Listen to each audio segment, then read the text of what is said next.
स्वागत है the journey of life में। एक ऐसी जगह जहां कहानियां प्रेरणा देती हैं, विचार जागते हैं और हर वीडियो आपको आपके भीतर की सच्चाई के करीब ले जाता है। बुद्ध, ओशो और महान विचारकों की दृष्टि से उन अनकहे पलों तक जो हमें आकार देते हैं, यह सिर्फ एक चैनल नहीं है, यह आपका अपना स्थान है, सोचने, सीखने और बदलने का। ओशो का जन्म 11 दिसंबर 1931 को मध्य प्रदेश के रायसेन जिले के कुचवाड़ा गांव में हुआ था। उनका मूल नाम रजनीश चंद्र मोहन जैन था। वे अपने नाना नानी के घर पले बढ़े, जिनके साथ उन्होंने एक स्वच्छंद और स्वतंत्र बचपन बिताया। बचपन से ही वे जीवन, मृत्यु, आत्मा और परमात्मा जैसे गूढ़ प्रश्नों में गहरी रुचि लेते थे। ओशो ने अपने शुरुआती जीवन में ही ध्यान और मौन का अभ्यास शुरू कर दिया था। वे अक्सर कहा करते थे कि 7 वर्ष की उम्र में उन्हें प्रथम बोध की झलक मिली थी, जब उन्होंने जीवन और मृत्यु को नजदीक से देखा। ओशो ने जबलपुर विश्वविद्यालय से दर्शन शास्त्र में स्नातक और फिर स्नातकोत्तर की डिग्री प्राप्त की। वे कॉलेज के समय से ही एक प्रभावशाली वक्ता थे। विश्वविद्यालय के दौरान वे धर्म, मनोविज्ञान, तर्कशास्त्र और योग पर गहन अध्ययन करते रहे। उन्होंने कई धर्मों की आलोचना की, अंधविश्वासों पर प्रहार किया और आत्म अनुभव को सत्य तक पहुंचने का मार्ग बताया। इसी काल में उन्होंने ब्रह्म विद्या और ध्यान के कई प्रयोग किए। 1942 में उन्हें एक गहन आध्यात्मिक अनुभव हुआ, जिसे वे प्रथम ध्यान बोधि मानते थे। 1927 में वे जबलपुर विश्वविद्यालय में दर्शन शास्त्र के प्रोफेसर बने। 1960 के बाद उन्होंने आचार्य रजनीश के नाम से बोलना शुरू किया। 1966 में उन्होंने प्रोफेसर की नौकरी छोड़ दी और पूर्णकालिक आध्यात्मिक गुरु बन गए।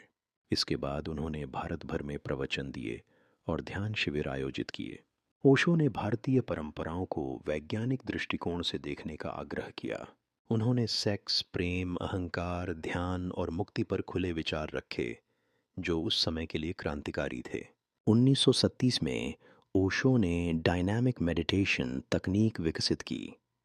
यह ध्यान का एक नया तरीका था जिसमें शरीर और मन दोनों को शामिल किया गया। 1964 में ओशो ने पुणे कोरेगांव पार्क में अपने पहले अंतर्राष्ट्रीय आश्रम की स्थापना की। यहाँ पर हजारों विदेशी और भारतीय शिष्य उनके सत्संग, ध्यान और ध्यान प्रयोग में भाग लेने लगे। आश्रम की विशेषताएं: यहाँ ध्यान, चिकित्सा, काउंसलिंग और अध्यात्म का अद्भुत समन्वय था। ओशो ने विश्व के महान मनीषियों जैसे बुद्ध, कृष्ण, कबीर, रैदास, महावीर, नानक, ईसा मसीह, लाओ त्से और ताओ पर प्रवचन दिए। ओशो ने कहा कि ध्यान ही एकमात्र मार्ग है जो व्यक्ति को स्वयं के केंद्र से जोड़ सकता है। उनकी लोकप्रियता और आलोचना दोनों ही तेजी से बढ़ने लगी। भारतीय समाज के रूढ़िवादी तबकों ने उन्हें विवादास्पद और नास्तिक कहना शुरू कर दिया। 1921 में ओशो स्वास्थ्य कारणों से अमेरिका गए और ओरेगन राज्य में राजनीशपुरम नामक एक बड़ा कम्यून बसाया गया। वहां हजारों लोगों ने बसकर आत्मान्वेषण और ध्यान का अभ्यास किया। ओशो के शिष्यों ने स्थानीय प्रशासन से संघर्ष किया। उनकी सचिव मां आनंदशीला पर कई अपराधों के आरोप लगे, जैसे बायोटेररिज्म, चोरी, साजिश आदि। ओशो स्वयं को इन सब से दूर रखते थे, लेकिन उन्हें भी अवैध आप्रवासन के मामलों में गिरफ्तार किया गया।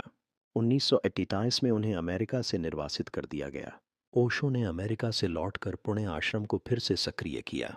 उन्होंने कहा कि अब वे सिर्फ गौतम बुद्ध की मौन भाषा में बात करेंगे। उन्होंने अपना नाम पहले भगवान श्री रजनीश फिर ओशो रख लिया। ओशो नाम जापानी ज़ेन परंपरा से लिया गया, जिसका अर्थ है सागर की तरह विलीन हो जाना। 1993 के बाद उन्होंने सार्वजनिक प्रवचन देना कम कर दिया। वे अधिक मौन में रहने लगे। ओशो का देहावसान 19 जनवरी 1990 को पुणे आश्रम में हुआ। उनकी समाधि पर लिखा है, never born, never died, only visited this planet earth, between 11/10, 1931, 19 Jan 1990। उनकी शिक्षाएं आज भी दुनिया भर में लाखों लोगों द्वारा पढ़ी, सुनी और अनुभव की जा रही हैं।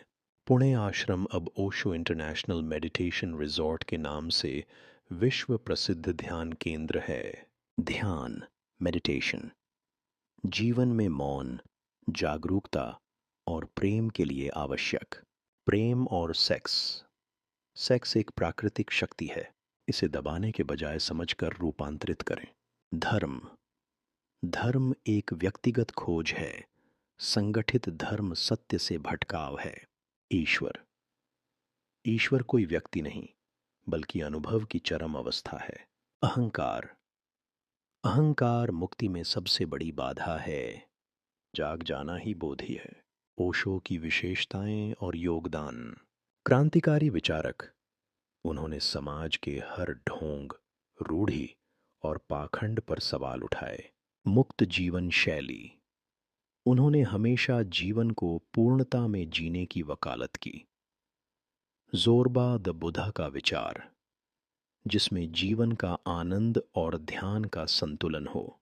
शब्दों का जादूगर। उनकी भाषा में गहराई, हास्य और संगीत था। वे किसी भी जटिल विषय को सरल बना देते थे। ध्यान पद्धतियों का विकास। डायनामिक, कुंडलिनी, नाद ब्रह्म, विपश्यना जैसी आधुनिक ध्यान विधियां दी। निष्कर्ष, ओशो केवल एक गुरु नहीं थे, बल्कि एक क्रांति थे। विचारों की, ध्यान की, प्रेम की और मुक्ति की। उन्होंने अगर आपको ये विचार पसंद आए, तो इसे सिर्फ देखें मत, जीवन में उतारें। वीडियो अच्छा लगा हो तो लाइक करें, मन को छू गया हो तो शेयर करें, और ऐसे ही गहराई में उतरते रहना हो, तो चैनल को सब्सक्राइब जरूर करें। मिलते हैं अगले वीडियो में।